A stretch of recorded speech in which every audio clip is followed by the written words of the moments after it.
Monica, great to have you with us. Thanks for coming into the Money Talks Thank you. studio. Now, you're well known in the sphere of headhunting. You've worked for some of the big corporate headhunters. A lot of my viewers won't know what headhunting is. It sounds a bit gory. Just tell us what it is briefly. Okay, you really look for the best leaders, the top leaders, and you go hunting, and you do that very selectively, and you know always what you look for. So you have sort of a map, you can say.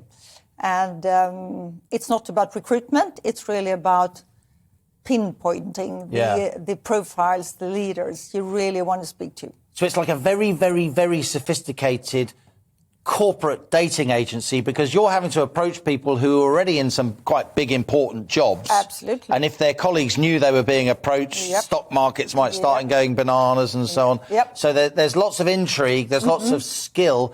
But as you say, you learn an awful lot about the people involved, even if you don't end up hiring them for a particular post, right? Right, totally.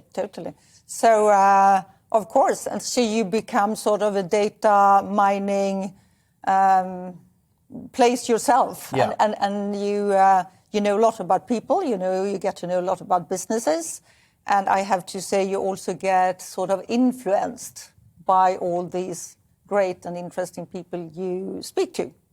So we have many entrepreneurs here on The Money in this Money Talk slot, and it's great to have you with us today.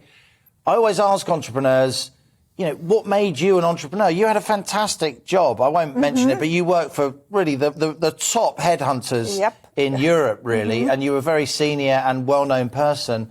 Couldn't you have just stayed there? You had a nice job, a nice salary. What made you want to risk your reputation above all, but also your livelihood, by striking out on your own? I could definitely have stayed, and most of my colleagues are still there.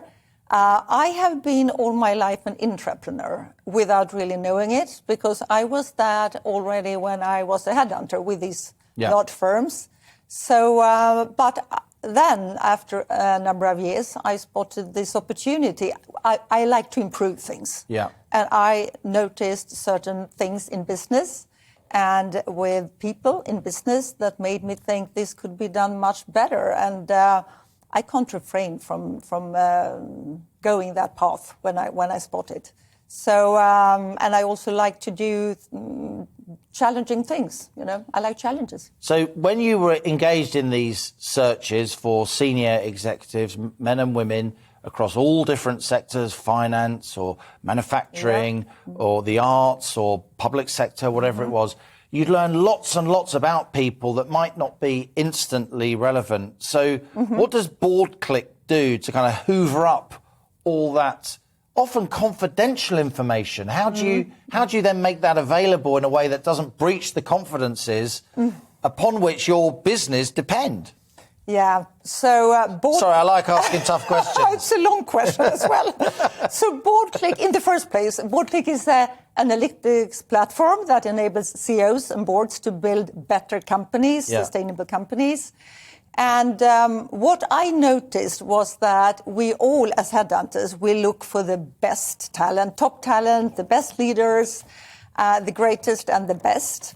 And but then when you have all these fantastic, most often fantastic people in place, I picked up so many, actually too many comments from these professionals that made me think that if only all of this would come in light and would be known to the owners, to the chairman, to the CEO, there would be much more value created, basically. So that's why I created BoardClick. And it's not about breaching confidentiality in any way. It's like having something now in the market that it's much better than what it used to be, because adding data, adding technology to what we used to do, consulting in the boardroom, does really give businesses and owners much more value. And it's time efficient, it's cost efficient, it's fact based,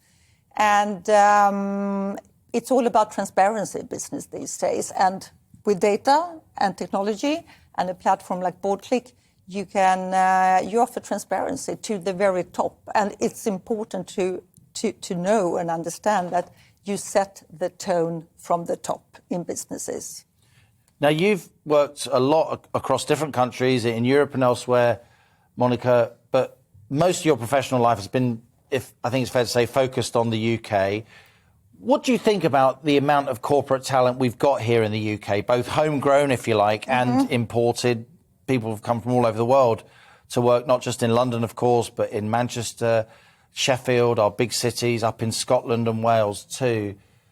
How do you judge the level of corporate talent we've got here in the UK? What can we do to improve our business leadership? Wow. There's lots of people who don't like their boss, you know. A lot of people don't like their boss. To improve, I think you have very good talent, as all countries. Probably encouraging people to go for jobs and positions that they are very passionate about. I always believe, and I'm convinced, you do a better job if you're passionate. So align the jobs, I mean, the offers, and also from the people's perspective, that they go for positions that they are really passionate about. I think then you create much more value. But it's also a fact in the UK, as everywhere else, that the power is moving from the employer to the employees. So being a young, ambitious, not only young, but everyone, by the way, today you really have the power. So, and that's why the boardroom is full of discussions about how to retain talent and how to attract talent, retain the ones we want to retain. And so I think the power is already there. I mean, in the UK as everywhere else. Last question, Monica. So somebody I know well, Helena Morrissey's a well-known female financier. She's been heavily involved with fund management in her career.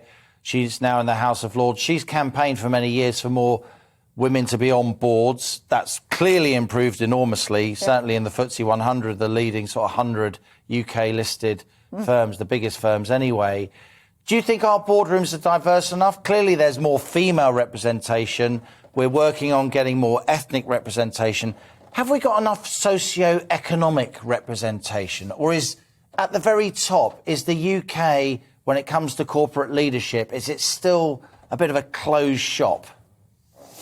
I think it's both, to be really honest. I think diversity is great, but then I mean diversity of mind. Indeed. Absolutely. Couldn't agree more. Because that gives an experience. The debate. Yeah, it gives a good debate before you make decisions.